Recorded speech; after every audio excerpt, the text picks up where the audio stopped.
This is Legacy Battle. Make sure you hit that subscribe button on whatever you're listening on. I'm Michael Adams, creator of Legacy Battle. My panelists tonight from the Gridiron Battle Zone, Brian King, Penn State Athletics, Kevin Adams, Ball State Athletics, Paul Havicott. And we're going to be joined by another panelist here in a few minutes, Director of Operations for the Canadian Baseball Hall of Fame, Scott Crawford, will be here. Our special guest tonight, we're joined by a 15-year Major League Baseball third baseman, played with the Orioles, Angels, Cardinals. He's a Silver Slugger winner. He's finished third for MVP. And check this defensive stats out. 35th all-time in assists at third base. 13th all-time in range factor. He's in the Orioles Hall of Fame, elected in 2006. So we got MLB All Star, Doug DeCinces. Doug, thank you for coming on. Thank you for having me, gentlemen. It's a pleasure. It's going to be a good time tonight. Tonight's debate is the top 5 third basemen of the last 40 years. And we're going to start tonight out. Well, after our debate, we'll have our Q&A, of course, with Doug. But we're going to start tonight out with George Brett. Okay, I got George. He's a Hall of Fame inductee in '99. And this usually guarantees you a spot in the top with Legacy Battle. But he played his entire career with one team, the Royals, 73 to 93, 20 years even. Got a great lifetime batting average, 305, over 3,000 hits, over 300 home runs, over 1,500 RBIs. George was a 13-time All Star, World Series champ in '85, AL MVP in '80, ALCS MVP in '85. He had a Gold Glove Award in '85 as well. 3-time Silver Slugger Award, 3-time batting champion for the American League. And Kansas City, of course, retired his number. But what I think, and I can't wait to get Doug's thoughts on this, when I think of George Brett, I can't help but think of 1983 when the Yankees, I think, challenged. He had some pine tar. For the uninitiated, he had some pine tar that went up, I guess, further than like 18 inches from the knob.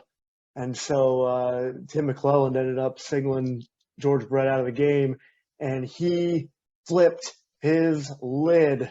Well, YouTube it if you get a chance. If you want to know what a bad day at work looks like, watch George Brett in '83. And so I think the Royals ended up protesting that game, which ended up being upheld by the American League president as it stood.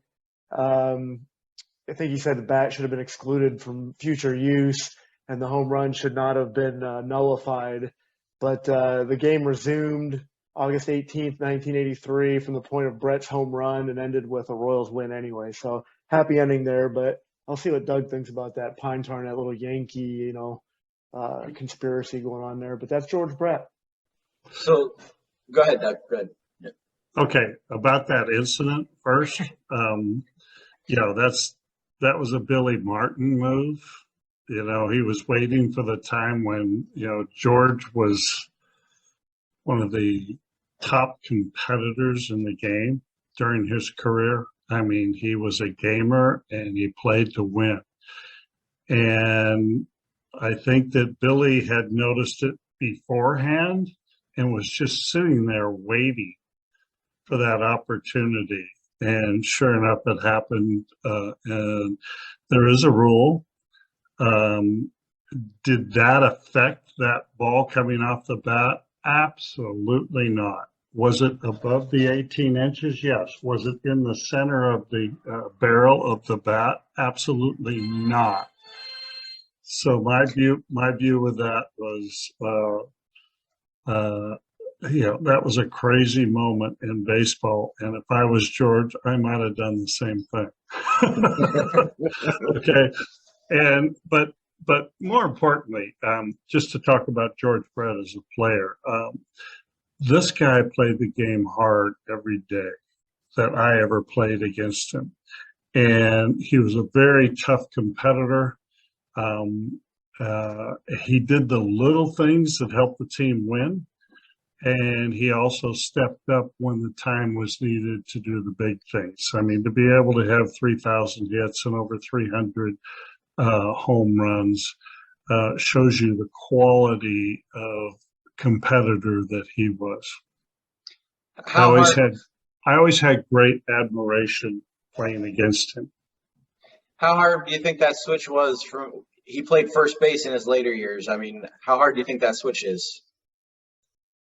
I don't think that switch is overly difficult for somebody that's played in the infield the whole time.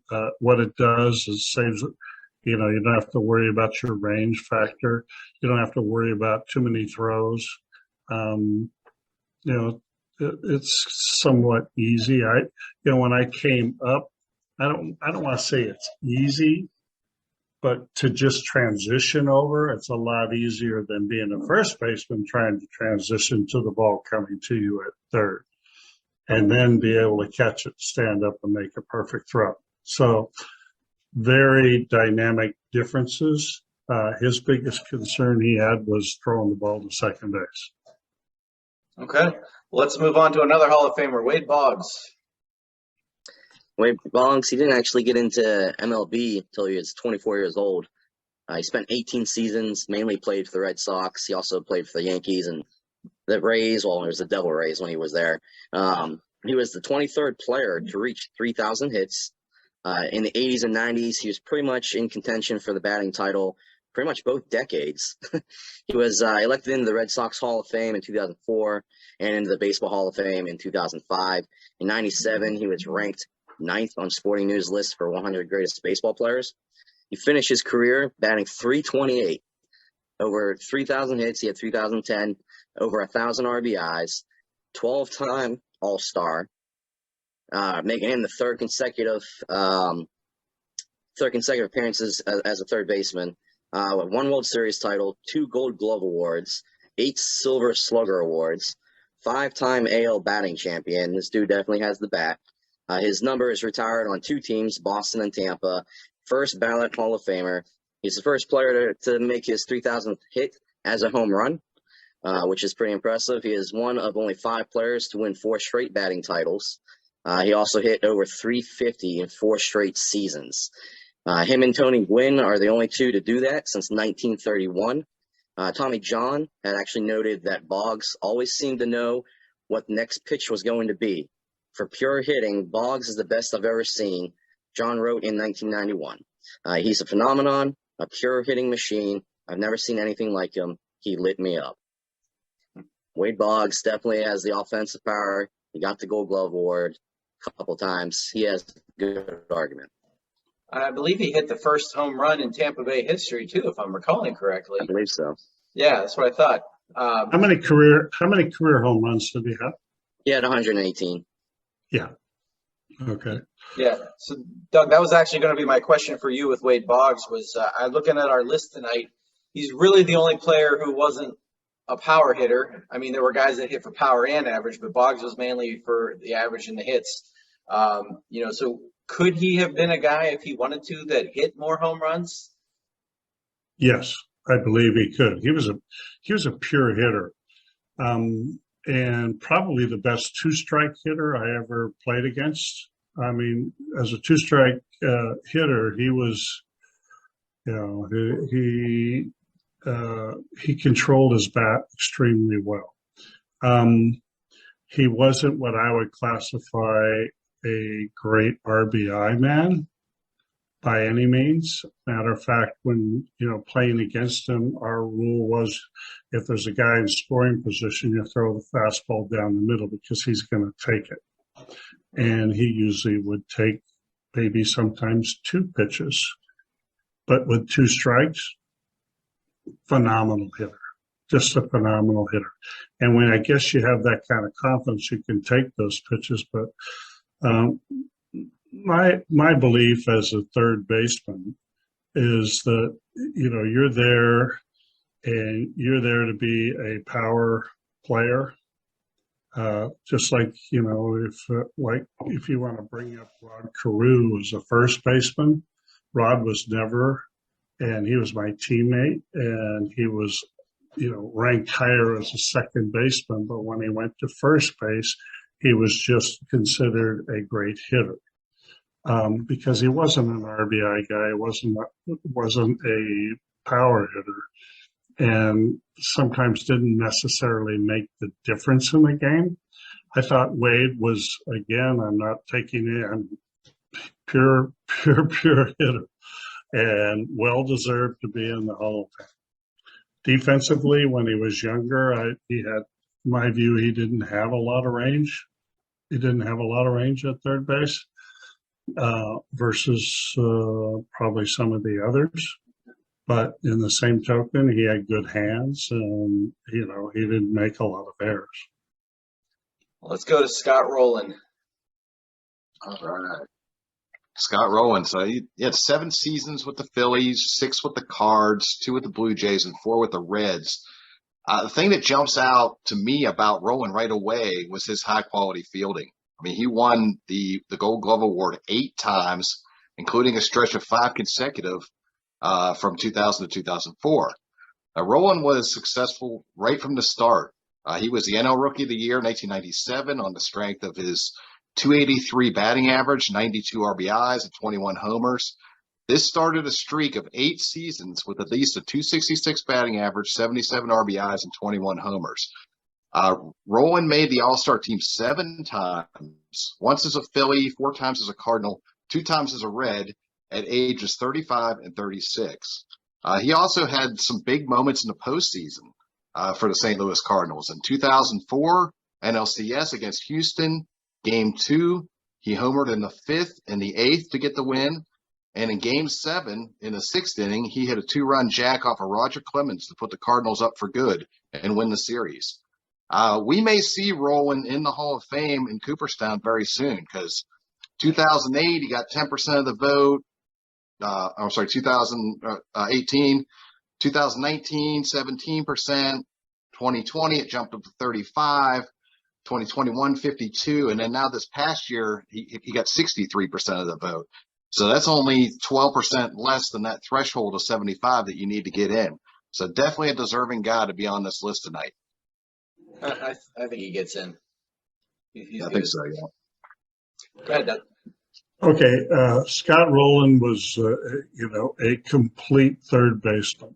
His defense, his range was incredible. Had the real knack for key home runs.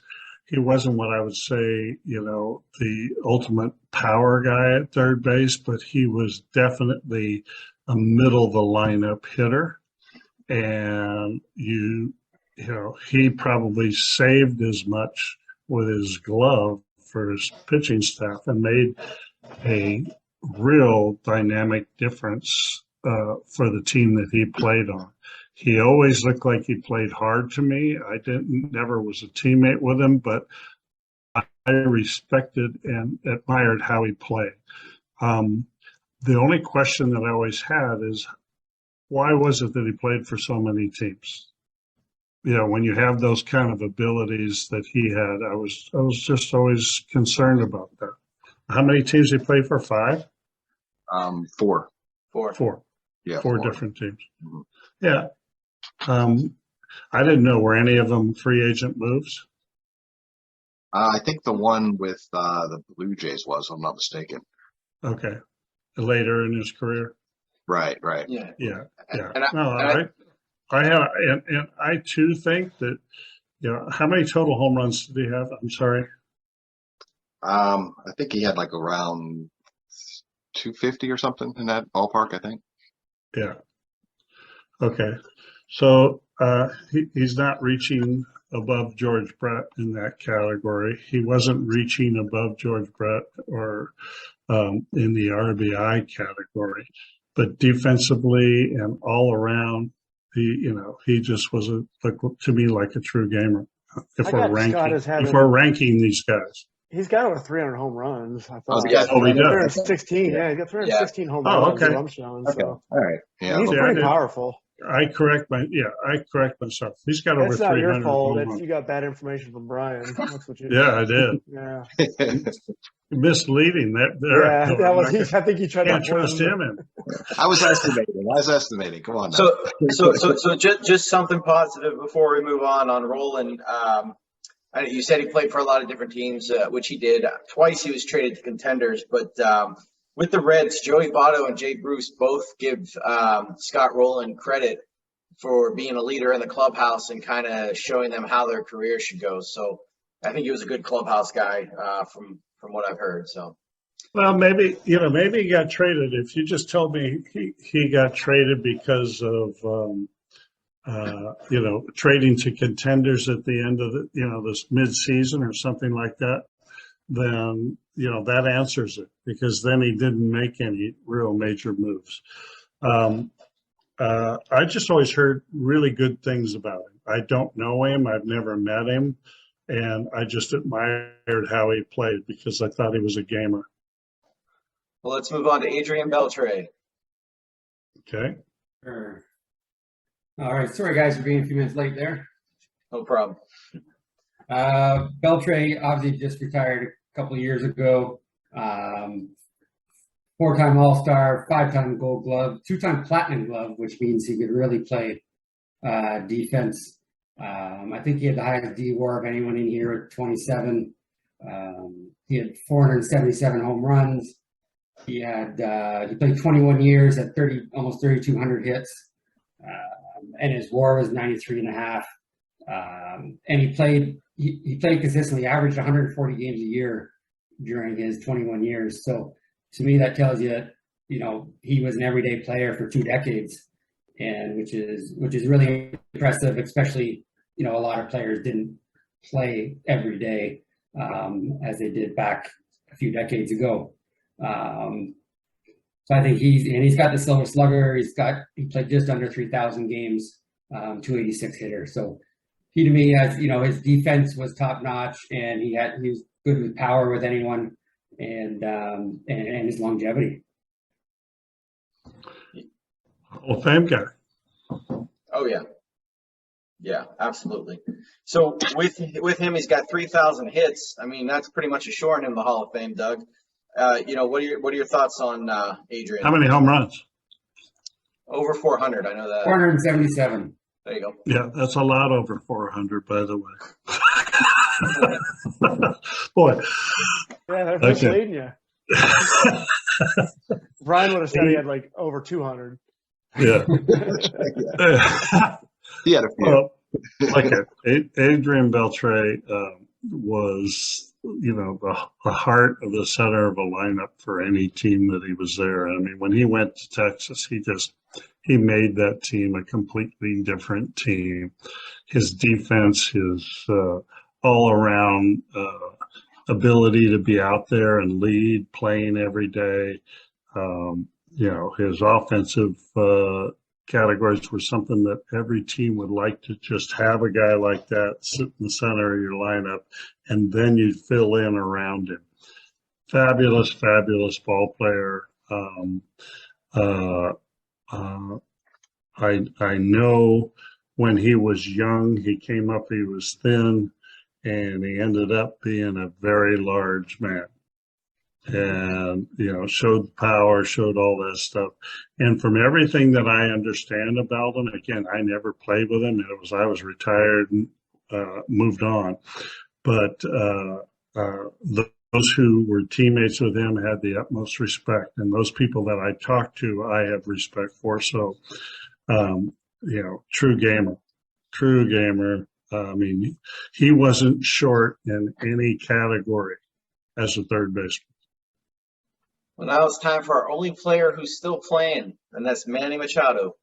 Yeah, I mean, he's still playing, and I know Mike's going to try and block him because he's too young, but he's only 30 years old. He's out of Hialeah, Florida, which is, God, it's one of the most fascinating places in the world, to be honest with you. But he's got 3 teams under his belt already. He's still playing with the Padres, but he's with the Dodgers for a year and 18. He was with the Orioles from 2012 to 2018. His stats, when I did this research, I mean, they're already impressive. He's a 6-time All Star, was batting 282, had over 1,500 hits already, 265 home runs already, over 800 RBIs, 2-time Gold Glove Award, has a Platinum Glove and the Silver Slugger Award. It's like I was talking about with George. When I think of Manny, I think of a giant sum of money, a giant contract. In 2013, that was kind of his breakout year. He led the league in doubles, was an all-star, got his Gold Glove.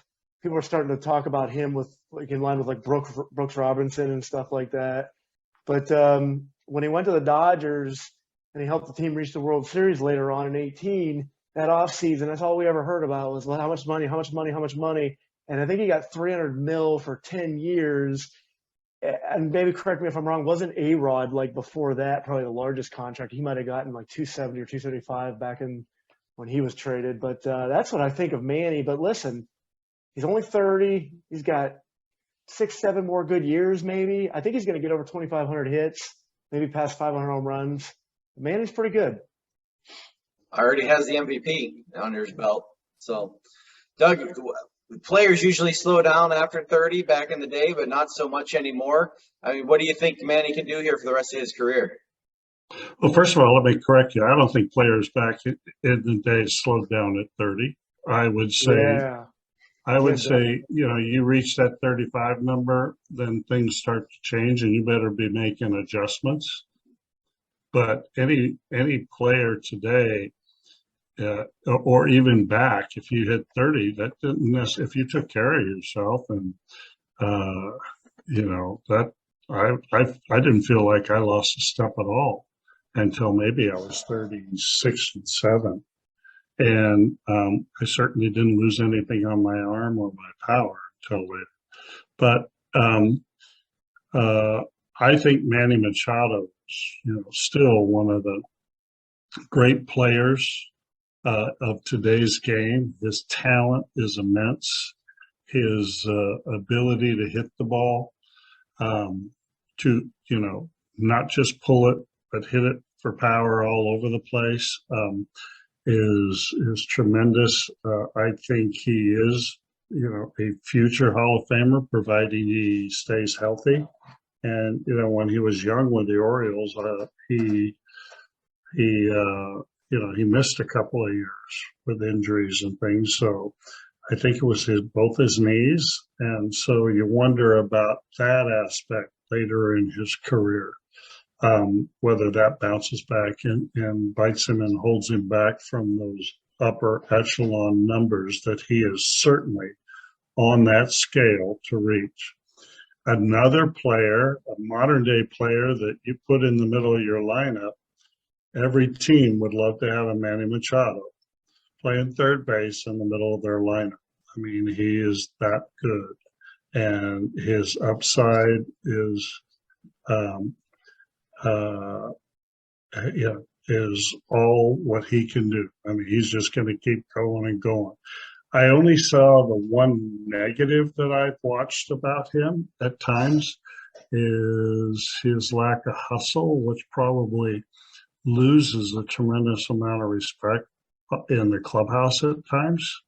I'm almost positive it would, at least if I was on that team. And I'm always very, very careful who says who's going to be the next Brooks Robinson. So let's go to a man who made our top 5 Atlanta Braves show when we had Otis Nixon on, and that's going to be third baseman Chipper Jones. Yeah. Chipper Jones played for the Braves almost 19 years. First overall pick in the 1990 draft. He was a member of the 95 World Series winning team. He's an 8-time All Star. He won the 99 NL MVP and 99 2000 Silver Slugger Award for a third baseman. He was the MLB batting champion in 2008. He batted .364 that season. He was a switch hitter and ranked second for switch hitter in career RBIs. And he's the only switch hitter in MLB history with a career batting average of at least 300 and 400 or more home runs. He was inducted into the Braves Hall of Fame in 2013.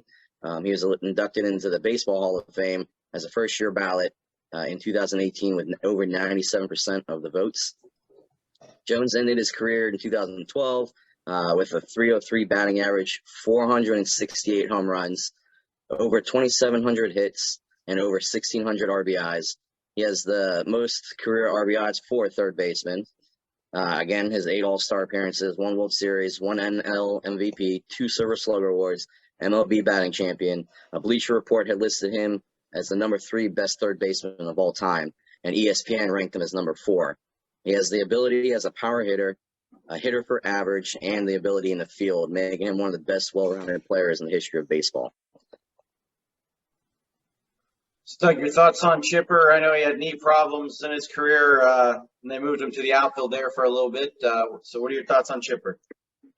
I didn't, again, I never played against him, and whatever my only qualifications are, his numbers clearly speak for himself. I mean, a consummate pro. I never saw him when I was watching the game. I never saw him take a bat off or anything like that. He was, the steadfast #3 hitter in that lineup, day in and day out, and delivered. Defensively, he had all the aspects. Again, the list of these third basemen are guys. Most of these guys are guys that you would want on your team in the middle of the lineup that you can build around, because they're all guys that can make a difference in the game every single time he goes up to home plate, every time a ground ball's hit in the hole or down the line. Just an overall great player. Very impressed, and to play 19 years with the same organization, is extremely impressive. Just doesn't happen much anymore, because either they're making too much money late in their career and organizations go, okay, time to move on. Let's move on to Darrell Evans. Darrell Evans. All right. Well, Darrell Evans had a very interesting career. I played for 3 different teams: Atlanta from 69 to 76 and 89, San Francisco from 76 to 83, and then Detroit from 84 to 88. And he accomplished something unique with each team. With Atlanta, he combined with Hank Aaron and Davey Johnson to become the first trio from the same club to each top 40 home runs in a single season. With San Francisco, he became the oldest Giants player to hit 30 home runs, until some guy named Boggs came along. And then with Detroit, at age 38, Doug was just talking about, still doing it at, in an older age. At age 38, he became the oldest player to lead the majors in home runs. He made the All Star team in both the NL and the AL. He became the first player to ever hit 40 home runs in both leagues. And he was only the second player to have 100 home runs with 3 different teams. In 1984, he joined the Tigers, and he became the final piece in their championship puzzle. And renowned baseball historian Bill James called Evans the most underrated player in baseball history. When Evans retired, he had the 8th most walks in history. He had in over 400 home runs in his career and some solid fielding, and you have one of the better third basemen of the past few decades. So, Doug, should he be in the Hall of Fame, in your opinion? Anybody hits over 400 home runs has got to have that look, okay, in my view. Darrell was a first baseman when I played against him most of the time, so I never really saw him play third base, so I can't comment on that. I don't know if he falls into the same category as some of these guys. He certainly does as a power hitter, no doubt, as a power hitter. His time when he went to Detroit was all at first base. And his ability to hit at home plate and be disciplined, probably, extremely disciplined hitter. I don't know how many strikeouts he had, but I know he took a lot of pitches and very rarely swung at bad pitches. And I was always impressed about that. And clearly he would get his pitch, and if he got his pitch, he could loft that ball to right field as well as anybody that I played against. How many strikeouts did he have? A lot? Strikeouts, I got him with 1,410. So, what is that average? What is that average? Seasons. Yeah, that was what he played, like 20 seasons. So that's not.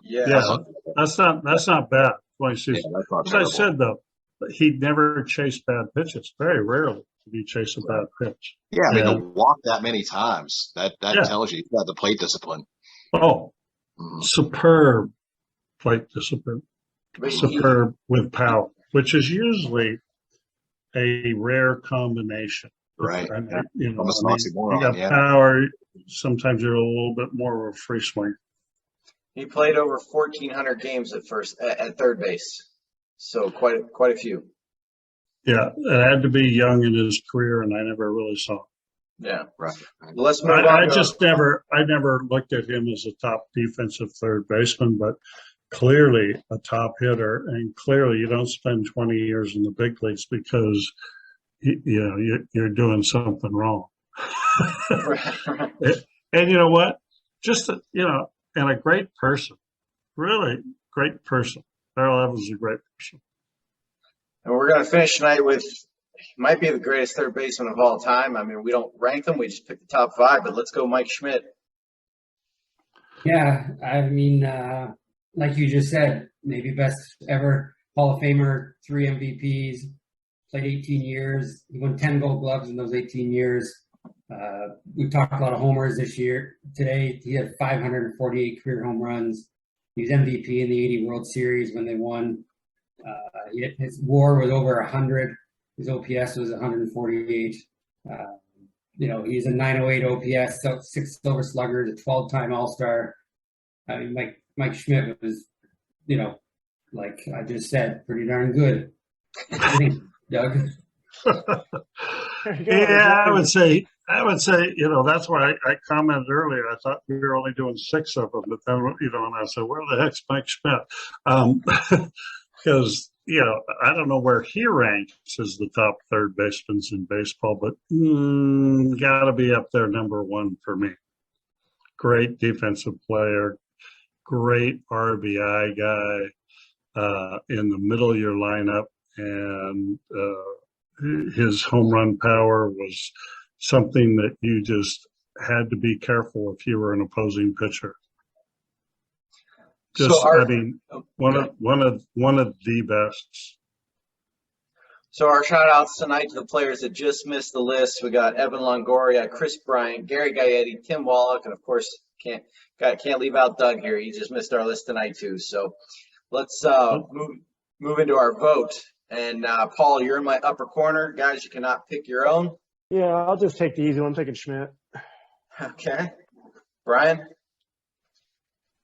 I think Wade Boggs. I mean, one of the best, maybe the best pure hitter ever. I mean, up there in the top 5, probably for sure. Kevin? I'm gonna have to go with George Brett. Scott? Well, since I can't pick my own, I have to go with Boggs. Oh, Boggs is already on there. Oh, my bad. That's right. Rolen, Scott Rolen. Okay. So, Doug, we come to you. That leaves you Adrian Beltre, Chipper Jones, Manny Machado, or Darrell Evans. On there, I'd have to go with Chipper Jones. Chipper Jones. All right. So, legacy battles, top 5 third basemen of the last 40 years: Wade Boggs, George Brett, Scott Rolen, Chipper Jones, Mike Schmidt. Let's move into our Q&A. We're gonna let's see. Kevin got 2. So, Kevin, you get the win tonight. We're going to go Kevin, Scott, Paul, Brian on the questions. Go ahead. Yeah, so in 1981, your last season with Baltimore, that was also Cal Ripken's first season in Baltimore.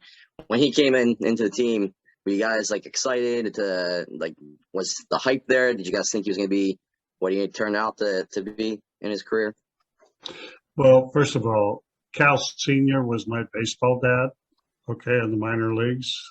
And I don't know if you guys know this, but Cal, when I played in AA, every day when we were at home, he'd take ground balls and follow me around all the time. So I was very close with the family. So for me, the excitement, I knew he was a third baseman, but I knew Earl Weaver wanted him to play shortstop. And I was traded, I don't if you know this, but I was traded because they wanted Cal to play every day at third. But I wasn't really traded because of that. The story goes that when I retired, when I got traded, Earl called me on my phone at home, and we had one of the longest conversations ever for my 9.5 years playing for Earl. And he told me it was the first time in his managerial career that an owner came in and overruled his players that he was going to have on the field, because he told them that Cal was going to be the shortstop, I was going to be the third baseman, Eddie Murray's the first baseman, and nobody's going to have that kind of defense and that kind of power for an infield in anywhere in the big leagues. And 81, when I got traded, I was ahead of the American League. I was an American League rep through the 51-day strike. And I got traded because of that. It was point blank. And I didn't care for that, but in the same token, Cal was, clearly a player that everybody knew. Yeah, I was the guy that replaced Brooks Robinson and got traded so Cal could play. I was that thin slice of bologna between the two purebreds. Doug, I'm looking at your seasons and your careers. In what it looks like is 82 with California and 78 with Baltimore were probably your best two seasons. Would you agree? And why? If not, what was your best season and why? I would agree. I think the 78 season was a unique season in a way because unfortunately my wife miscarried the first day of spring training, so I never went on the field, and I had a son, so I had to wait. I'd take care of my son and wait for and my wife, and fly back my mother-in-law. And by the time she got there, whenever I missed the first 4 days of spring training. And this was the first day that Brooks Robinson wasn't in an Oriole uniform. And I had been on the team since starting in 73. I got sent back down in 74, even though I led the team in hitting and second in RBIs and home runs through the teams all spring training. I still got sent down because they said they didn't want me sitting on the bench because they were going to give Brooks one more shot. Came back the next year and I ended up doing the same thing again. That part kind of hurt my career in numbers because I did that for the first couple of years. But in 78, I went out there on the very first ground ball I took a bad hop at third base and broke my nose. I was in the same hospital, had surgery that my wife was in. And so Eddie Murray was hitting the ball crazy, in spring training. So when I did come back after surgery and all that kind of stuff, Earl called me up and he said, we lost Critch to free agency and he doesn't have what he would consider a top-notch second baseman. So he asked me if he just said, I want you to go over and play second base. We're going to let Eddie Murray have a shot at third. And I looked at him like, you've got to be shitting me. I just spent how many years replacing Brooks? The first year that he's not in uniform, now I'm playing second base. Earl was telling me, you hit 20 home runs there, you make $1 million every year. And I'm kind of going, no, I'm not doing it. But anyway, 3 games into the season, Eddie couldn't play third. He was taking balls off the shins and throwing errors and everything. So I went back to third. Then all of a sudden we're trying to find another third baseman because we literally had nobody that could play second base that was of any substance. So I was going second base, third base, shortstop, second base, third base, sometimes 3 times in a game. And, it made for a rough start. I got off to kind of a rough start that year because of all those things. And then Mr. Weaver and I had a very hard discussion in the dugout one time. And so I was put on the list of, his shit list for a little bit. But when I came back is when I started that year and where I just took off. And it was having to reprove myself all over again. And 78 was, was player of the month in July. I think I was runner-up in August and September. But my overall best year, I think, was after the trade, my first year with the Angels, because I came to a new team, and with that was after the strike, and then Bob Boone got traded because he was the National League rep, so we were both teammates. But playing for a new manager and Gene Mauch, the whole bit. But I felt like there was a weight that lifted off my shoulders a little bit when I got traded. Not having to, because I wasn't always the most well-received player to the Oriole fans, because I was the villain that took their favorite player's position. And I recognized that, and I knew all that was true. But I got it going, and defensively, and with the Angels, we were a spectacular defensive team in the infield, and every day just seemed like a great time. And that team that I played with great teams with the Orioles. I was very fortunate. The Orioles pitching staff, and the lineup that we put out there, we were like really tight family and a really great team. But I came over there, and all of a sudden we got Carew at first base, Critch at second. We had Foley and Burleson at shortstop. I was third. You had Boone behind the plate. We had Downing, Fred Lynn, Reggie Jackson with Baylor as the DH. I dare you to put that team on the field today. Because at that point, if you really think about who was out on the field, there was 4 MVPs that were on the field every day. And that's pretty impressive. And, I just felt good and didn't feel like I had to be the guy. And yet, as it turned out, things worked out that I was. And so I would look at those numbers. I don't like to throw away 86. I had an injury for a little bit. I separated my shoulder, and I felt like I came back the second half of the 86 season, and that was extremely rewarding for me as well.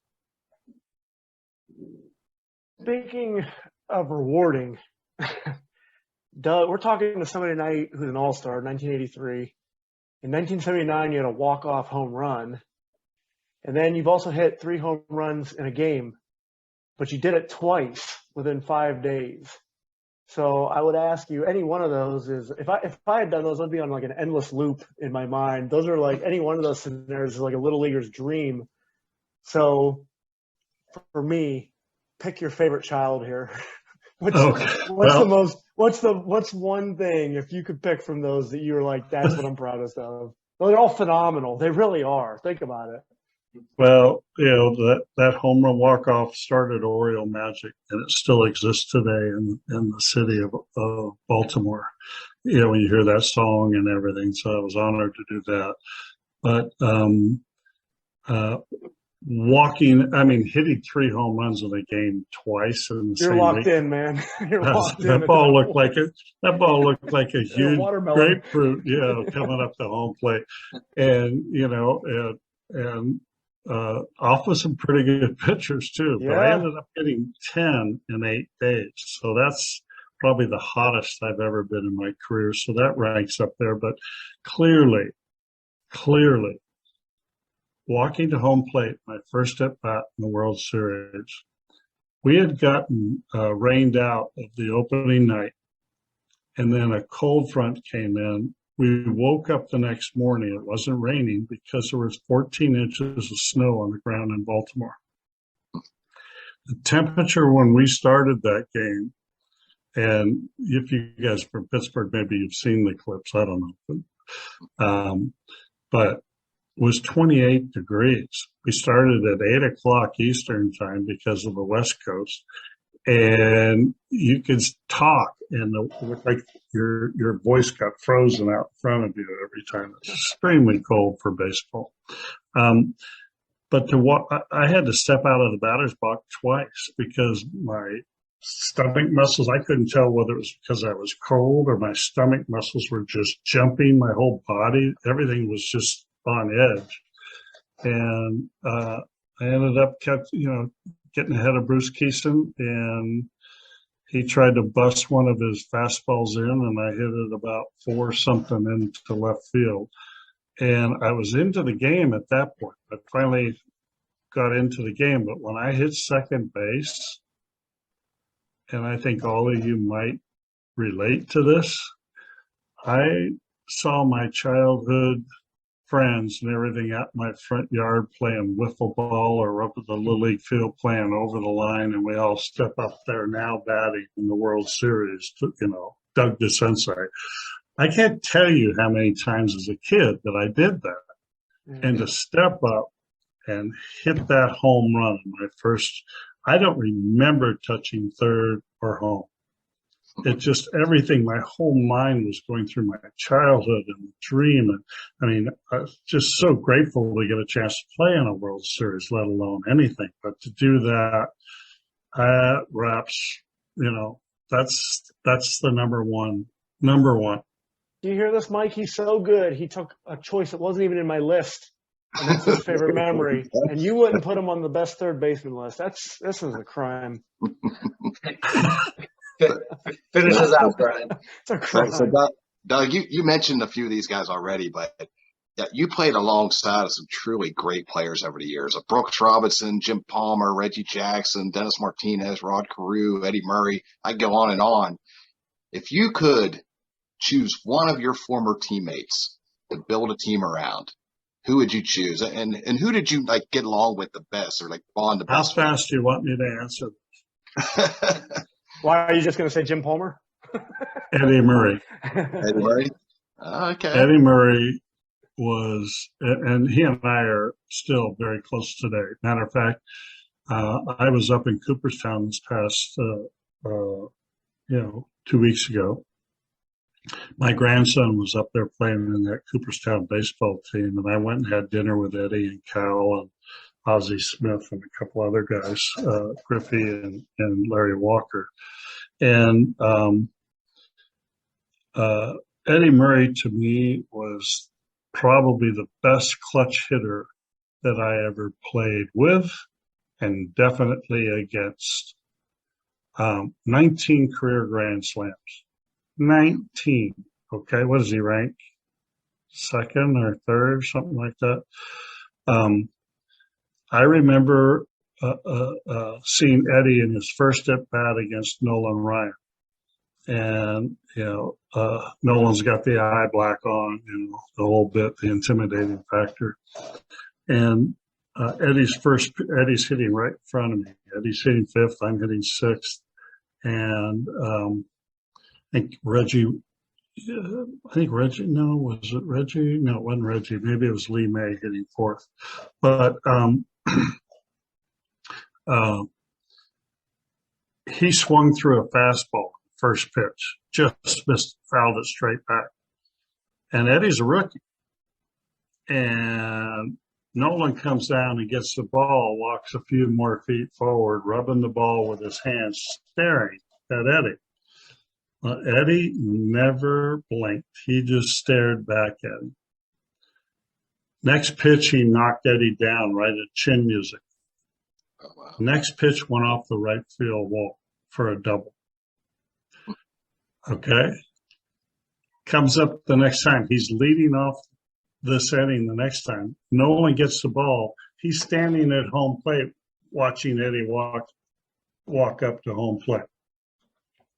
Very first pitch again, chin music again. 2 pitches later, Eddie hit a curveball right by Nolan's head for a base hit, and it was a freaking rocket. From that point on, I said he was something special, and to play with him and see the RBIs, the control hitter that he was, and to be able to turn and do things from both sides of the plate. Just, you know what? Didn't strike out that much, but when there was an RBI position, he he was easily hitting a base hit to left field if he's hitting left-handed, or go the other way, do whatever he had to do to win. I remember a game. Now I'm traded. We're playing the Orioles in Anaheim, and I'm with the Angels at this time. And this is when Cal was hitting, and Cal was really hitting well. Okay, hitting great. Cal was hitting great. And Cal came up with a runner on second and third, with 2 outs. And basically, he said, the pitching coach came and he goes, "Look, pitcher. If you have to pitch around Cal, pitch around Cal. You got a better chance right now. We decided to go against Eddie." I'm on the mound arguing. I'm going, "You cannot do that. Do not do that." And I lost the battle. They pitched around him, walked him. 2 pitches later, the ball went in Anaheim, went off the facing in right field, the facing behind the bullpen, which was faced directly. So the pitcher was back and throw the 60 feet 6 inches, and they had everybody see. So it was that facing was 25 feet in the air and a good 90 feet over the fence. Wow. And he's rounding third because he's coming to third. I just sit there. I walked up and I said, "He's going by me." I told him not to walk, Ripken, to get to you. And he goes, "They didn't listen." As he went by me, he goes, and he made the turn. He looked at me and he said, "They didn't listen." I mean, Eddie Murray never took an at-bat off either.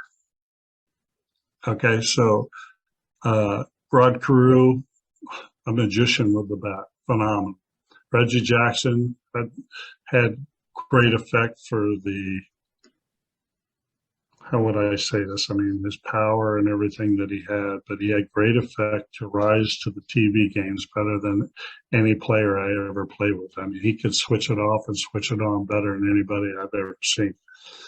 Palmer was as good as they get. He deserves everything that he has. Wasn't the easiest teammate to be with at times. And of course, Brooks is Brooks, but Brooks wasn't Eddie at home plate. And Reggie wasn't Eddie at home plate. And I don't know. That's my answer, and I'm solid with it. Well, we want to thank you, Doug, for joining us tonight. We appreciate that. It's an honor to have you on. Okay, my pleasure. I want to remind. And don't worry, hey, with that list of players, don't worry, my feelings aren't hurt. Okay. I don't think any of them had 3 home run games. Yes. I want to remind everybody, hit that subscribe button, whatever you're listening on. We'll see you next time. Everyone have a great night.